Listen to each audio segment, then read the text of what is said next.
If you love movies and movie discussions, you've come to the right place. Who might you ask? I am the Wiz! And I'm here today to review the 1991 Star Trek film, Star Trek VI: The Undiscovered Country, starring, well, you know, the crew, and Christopher Plummer. Ooh, nice. Directed by Nicholas Meyer. Okay, so, I've got to say, I'm kind of surprised how good most of the movies have been. I mean, I didn't like the last movie, and I didn't like 1 very much, but 2 through 4 were actually surprisingly solid, and that's especially to go with Wrath of Khan as well, so I am actually very surprised by that. Now, I'm really surprised too because it just seems like Star Wars gets all the attention. Like, everyone's like, oh man, Star Wars is the best, this and that, but I find these movies better. I find these much more interesting and have better characters than Star Wars did. That's the thing that I think is surprising me going into watching these films for the first time. So why don't we cap it off? Let's get into it. Let's get into the review of Star Trek VI: The Undiscovered Country, directed by Nicholas Meyer. But before that, let's get into the plot. Captain Kirk, played by William Shatner, and the crew of the USS Enterprise are carrying Klingon Chancellor Gorkon to Earth to negotiate a peace treaty with the United Federation of Planets. The Enterprise appears to fire on a Klingon vessel, and Gorkon is killed in the subsequent confusion. Kirk and the ship's doctor, Leonard McCoy, played by DeForest Kelley, are arrested for murder, leaving Spock, played by Leonard Nimoy, to figure out who is behind the attack and save the negotiations. The first thing I want to say about Star Trek VI: The Undiscovered Country is that it is a lot like The Wrath of Khan, where it's the right blend of action, comedy, suspense, and intrigue. Khan did a really good job with a lot of blending of drama, comedy, action, stuff like that.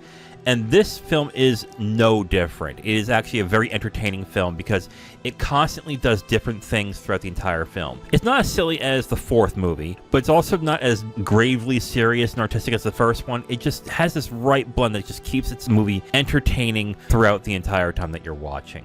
The action doesn't look bad either. It actually looks very good, which is not something that's consistent throughout the other Star Trek films.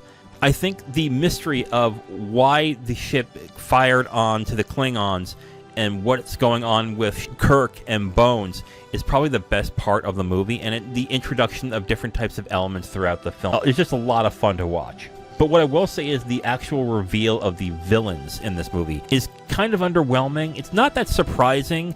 It's actually kind of obvious once you get right into the movie, but I think that's one of the weaknesses of this film that doesn't really match to what Wrath of Khan was, because Wrath of Khan had a great villain. This one, they kept the mystery, and it worked as they were trying to piece together who it was, who did what, and why, but it really just felt kind of underwhelming when it came to the end of the film. But what I will definitely say is that this film is a great way to end the 6-picture arc that is this Star Trek series. I came into this only watching the remakes and thought that was good, but that's obviously probably not what Star Trek is, so I didn't bother going to the older ones. Now that I have seen these other 6 films, I have to say that I pretty much misjudged Star Trek as a whole. I thought this was going to be incredibly nerdy, boring, just a complete slog to get through. But I got to be honest with you, I've only found one of them to be boring, and the rest were entertaining. I didn't like the last one I watched, but all of them seemed to be incredibly entertaining to watch, and this is no different. This is a very fun and entertaining film, and it's almost a fitting end to the 6-picture arc that they had with this, so I was very pleasantly surprised with this one, and I'm glad that I really enjoyed it, and I enjoyed the 6-film arc that was going on throughout. Alright, so overall, I'm going to recommend Star Trek VI: The Undiscovered Country.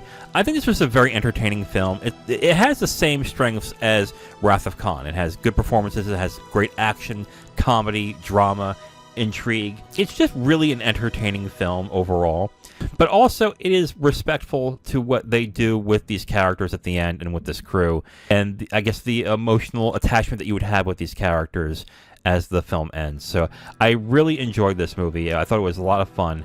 I don't think it's as good as Wrath of Khan. I think Wrath of Khan so far is the best of the 6 so far, but this is definitely up there as one of the better ones. So overall, I recommend Star Trek VI: The Undiscovered Country.